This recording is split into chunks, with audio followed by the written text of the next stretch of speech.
Hey guys, Sneaky Snake here, Brothers in Arms, World of Warships, and today's video we're going to take a look at our next match/player analysis video, and this one features our YouTube subscriber Youskinaka playing in the Zao, the Tier 10 Japanese heavy cruiser. He's divisioned up with his friend and clanmate Lansing01, who's playing in the Henri IV, the Tier 10 French heavy cruiser, and they're divisioned up playing some domination here on the map Northern Lights. So, a couple weeks ago, we did our first match/player analysis video, and it was puddin' in the San Luis, and it actually got a lot of great feedback from you guys in the comment section, so we figured that we're going to go ahead and do one of these videos every now and then on a Saturday, which of course is normally reserved for community replays, but this is a community replay, so I guess it is just rebranded, so to speak, under a different title. So, what you're going to see here in this replay is textbook Zao gameplay. Now, some people might find it a bit boring, some people might not. Regardless, this is a fantastic replay, and the reason why I wanted to feature it is not just because of the damage that was dealt, but more specifically the potential damage that was taken in this battle, and Youskinaka here was able to get a lot out of this very powerful and arguably the best cruiser in World of Warships. So, the quick skinny on the Zao, it has three big strengths. It has wonderful armor, it has wonderful concealment, and it comes packing with 12 very, very dangerous 8-inch guns. So with the armor, you get 30 millimeters of deck armor on it, and it also is just remarkable in its ability to bounce battleship caliber shells. Really, only the Yamato should give you that much of a worry, because of course it is able to overmatch, but other 16-inch guns are unable to do so. And it presents an opportunity for you to really piss off battleship players because of just the trollish armor on this thing. Even when it's broadside, you'd think that it would take a citadel very consistently, and while it's Japanese and they do have rather large citadels, this thing is known for having very troll armor, so it doesn't happen all the time. The second thing about the Zao is the concealment. 9.7 kilometers allows you to outspot most of the cruisers that you'll find in your matchmaking tier and all of the battleships, even the Mega Zao, the Conqueror, which I believe is like 11.1.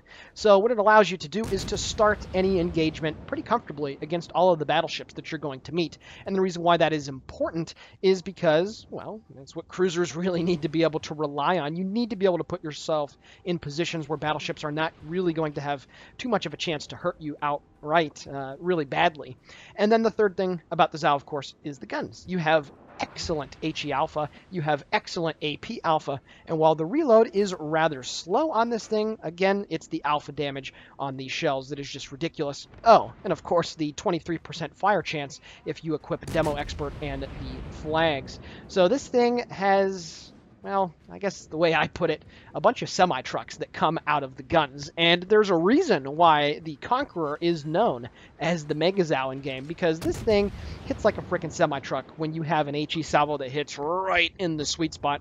And you're going to see a few salvos in this replay that are probably going to leave your jaw dropping, no doubt about that. So here at the beginning of the game, Youskinaka has headed over towards the C and D side of Northern Lights. Now, I will say that going to the D cap is, in my opinion, a waste of time unless you're in a destroyer. Most of the fighting, at least most of the significant fighting, should take place at Alpha, Bravo, and Charlie on this map. However, you can see there are a lot of enemy ships going to D. And I'm not going to make a joke about it that they're battleships, but that is kind of funny because most times any battleship that goes to D, or hell, any cruiser, it's you get a lot of scorn for doing it, and there's really no point. But you can see there's a Kurfürst, a Yamato, and a Frederick the Great that are all heading over towards the cap, and then a Moskva to boot as well.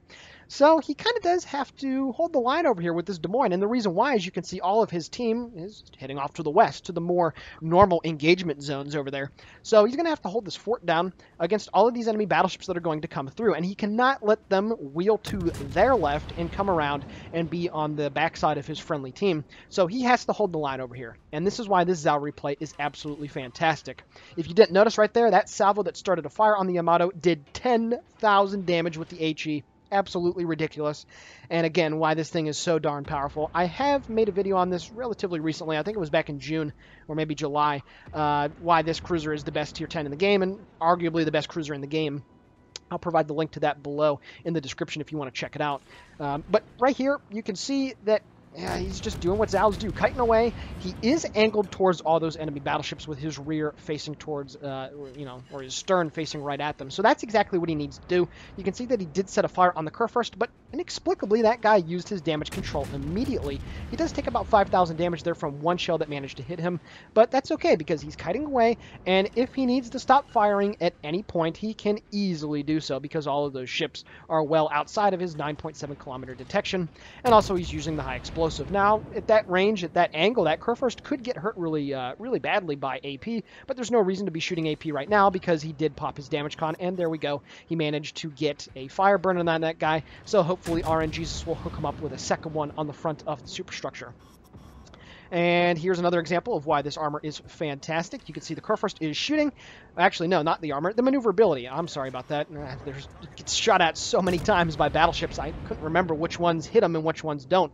You saw right there the rudder shift was easily able to make him turn in time and not take any damage from that Kurfürst's entire 12-gun salute. So very nice stuff right there. However, right now, he does have a Moskva shooting at him who's about 18 kilometers away, so he does have to try to angle towards all these enemy ships, and some of them are at very different angles. Obviously, all of the battleships are behind him, but he is providing enough of a broadside to that Moskva where, if the shells do land on his waterline, that Moskva would be able to get citadels on him. So he has to be careful here about his angling, especially in relation to the Moskva. He's up to 60,000 points of damage, which is pretty nice. The Kurfürst's fire did go away, so he probably has his damage con up at this point. It has been a couple of minutes. He does get detected probably from one of the enemy destroyers that smoked up those battleships that were over at D, but you can see right here, as soon as he gets detected, he has a 4 on his priority target, so he is obviously going to start turning away, and what he's going to do is a very professional, a very high-end tactic. He's angling away from everything else and putting the ship, the Moskva in this case, that is at his worst angle at his best. He's angled perfectly to all the battleships, and the ship that he is shooting at is the one that he is not angled the best to. So why this is important is because basically 4 dudes that are targeting him right now have no good shots on him. And that's the reason why it's important. He's keeping himself angled towards the most direct threat and paying attention to the most direct threat. And at the same time, all those battleships behind him, again, are not really going to be able to do much damage to him because the Zhao has the troll armor. And now at this point, they're about 16 kilometers and plus away.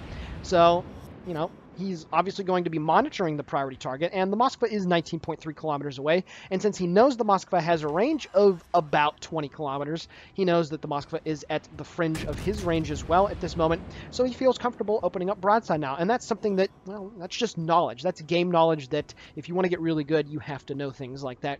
So he can now comfortably fire over the shoulder, is the term, back at those enemy battleships, and the reason why this is extremely important right now is because he is holding their entire push to try to get around his friendly team. And I cannot overestimate this or understate, or whatever the word is, enough. The reason why this is important is because if he was not here, they would be able to get behind them, and this game would probably already be lost. And for the record, it's 318 to 522. Both sides have lost 2 ships, but the enemy team has 2 caps to their 1, and they are contesting Bravo at the moment. So what he's doing right now is extremely important. And you might be thinking here, oh, well, Sneaky, he's just damage farming, and he already picks up a Witherer just 8 minutes into the game.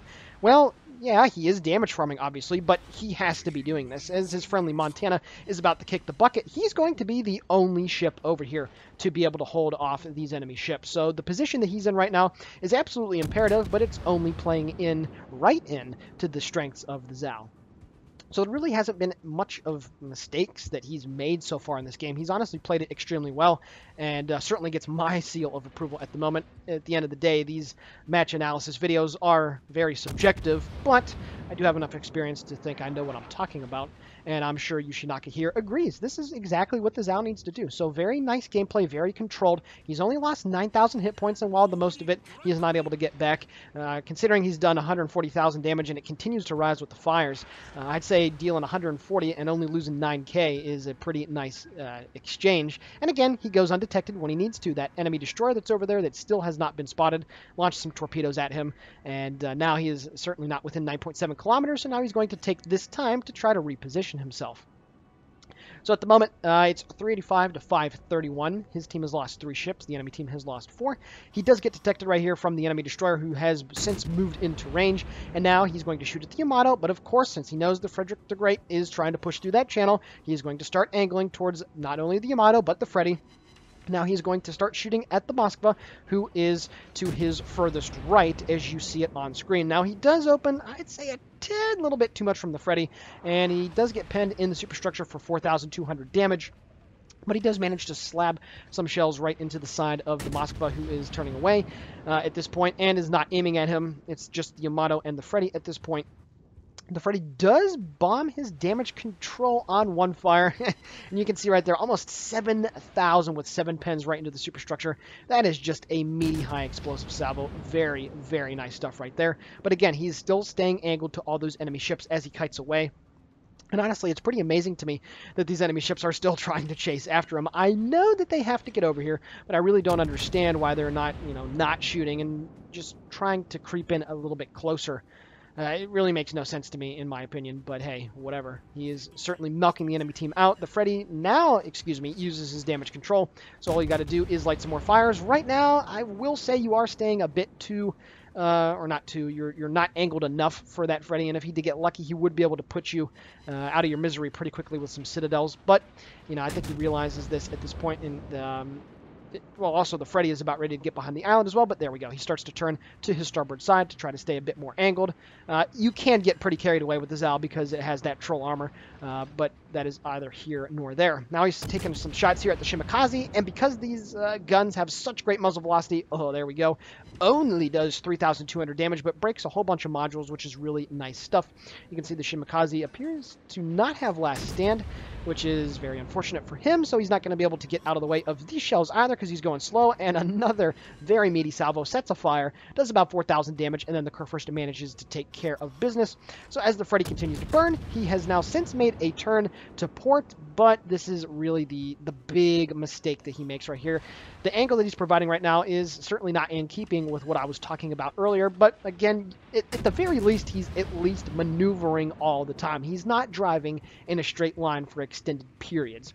And that's probably the most important thing. You can see he's now swinging back to starboard at the moment, and as the Moskva shells are coming in, he continues his turn, and those shells are not going to be able to deal any damage to him because he was paying attention, and again, he's putting the enemy ships that are off to his starboard side or his port side, technically from the ship's starboard side, based off of your view right now, off to his right side, and still staying angled to the battleships that are back there. I know I've harped on it a few times, but this is something that is honestly really difficult to learn. And also, if you've lost track of the damage counter, he's up to 207,000 points of damage, 16 fire set at this point. Pretty good RNG, I'd have to say. The Freddy does burn down. So now at this point, as the Moskva goes behind the island, that's straight off in front of him, or about to be straight off in front of him, he's now turning in and providing a bit of a different angle here to this Yamato. Now, do I agree with this? Well, he still has 25,000 hit points, and he still has some heals left, so he can afford this, and also these battleships are not paying attention to him. Another thing is staring at the priority target indicator. For him at this moment, nobody's aiming at him, so he knows that he can get away with driving a bit more straight right here than he really should, because nobody's aiming at him, and it's obvious, but again, you'd be surprised how many people I come across, at least playing cruisers, that I don't think have priority target or really don't appreciate the value of it. You're really able to tell how many people and what ships in particular are aiming at you just by having a number right there, if you take into account the minimap as he picks up the high caliber really quickly. But again, just taking a look at the minimap, you can pretty much determine who is actually aiming at you. And if you didn't notice, he also stayed a bit angled right there and bounced some shells from the enemy Amagi, who is in H6. And I think he realizes that at this point, as those shells came in, he doesn't even have to look on the in the game actually at the Amagi. He knows that guy is aiming at him because there's the one right next to his detected. So now he's turning back to port here, and he's not only going to angle here for the Yamato and the Kurfürst, but he's also angling back behind him from the Amagi as he looks at him. So this is honestly some really nice dual angling, and once again, he bounces a shot off the stern of his ship. Very nice stuff right there. That is a very pro-level play, and it was very nice to see him be able to realize that at the time and take care of it. He's up to 225,000 points of damage here. His team is trying to come back. The friendly ships that went to A and B have now since been able to wheel around and are now going to help him out over here. And that's all he had to do. He just had to stay alive and put himself in a position where he's not losing too many hit points.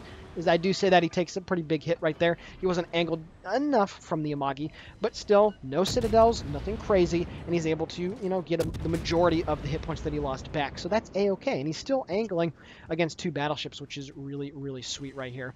And again, his friendly team has a destroyer on the cap at Charlie, so they're going to have the 3 caps to 1 lead, and because he was able to stall over here, that is why I decided to pick this replay for today, because it's just awesome to see this. This is the high-level play that I really enjoy watching.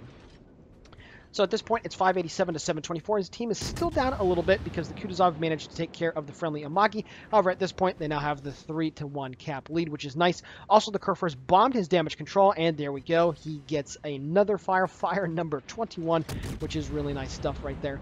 He also has to be careful about the ship that's sinking in front of him, but he's still staying angled enough to this Kurfürst, and even at 15 kilometers away, if that battleship decided to shoot at him, he'd have plenty of time to turn hard to his left, which he is going to do right here. You can see the shells are coming in on him, and because the Zau's rudder is so darn nice, he is easily able to get out of the way as he sets a second fire on that German brute.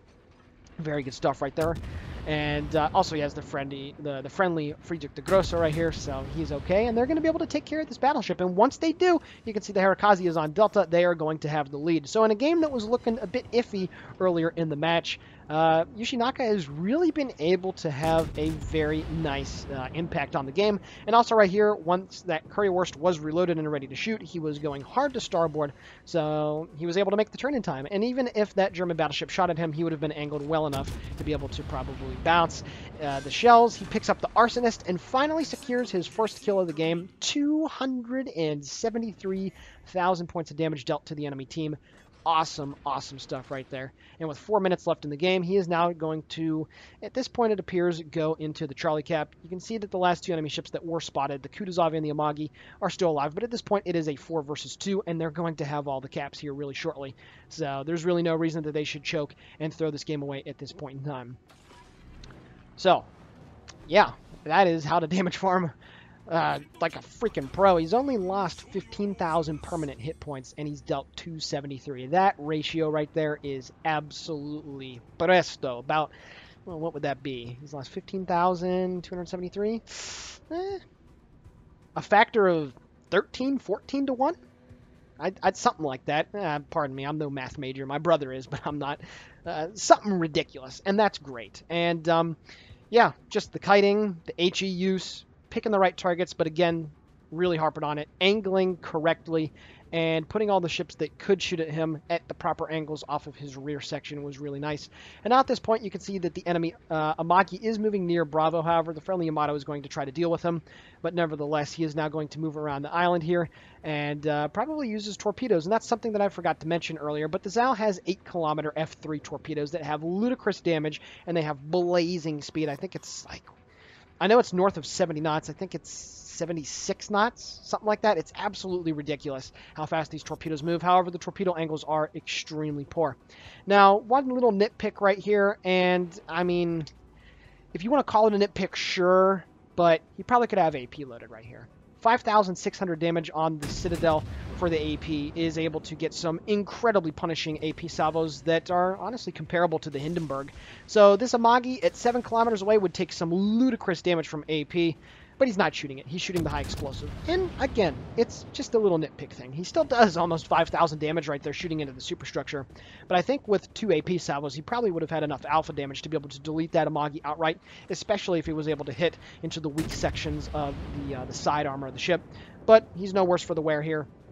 He is going to be able to take care of this Amagi pretty nicely, and you're going to see right here just how good the Zau armor is. It doesn't look like he's angled very well, and he only takes about 13,000 damage, and it doesn't appear that any of those were Citadels because he's able to get back about half of the hit points that he lost. So, no big deal, really. He was able to tank that pretty well, and before he is able... No, actually, he's going to get reloaded right here. He's on 4 hit points. What a nice kill steal. Absolutely very good stuff as he picks up his second kill of the game, and he's up to 286,000 points of damage, and that is going to be the end of his game here. What a fantastic performance in the Zau on Northern Lights. Alrighty, guys, taking a look now at the post-battle results. 593,000 credits received and 9,700 total EXP earned. He picked up Arsonist, Witherer, and High Caliber, dealing 286,000 points of damage off of 314 shell hits. He sank 2 enemy ships, shut down 1 scout plane, and started 22 fires. I do not have the team score. He did not send that to me. However, he did send the detailed report. 143,000 damage dealt with the high explosive shells, 142,000 points of damage dealt with the fires that he set. So very nice stuff. And again, as I mentioned at the beginning of the video, the damage potential, 2.46 million. That is some very spicy potential damage. Anything over a million in a cruiser is good in my opinion. Putting it up to 2.46 is pretty ludicrous if I must say so myself. So Youskinaka, thank you very much for sending in this replay. Also, thank you very much for being very active on our videos in the comment section. I enjoy reading it, all the comments that you make. So thank you again for sending in this replay, and I'm glad that I got to feature one of your videos. So with that being said, the Sneaky Snake here for Brothers in Arms World of Warships signing off. Please consider giving the video a like, commenting on it, or possibly subscribing to the channel. All of it is very much appreciated. And with that being said, have a great day.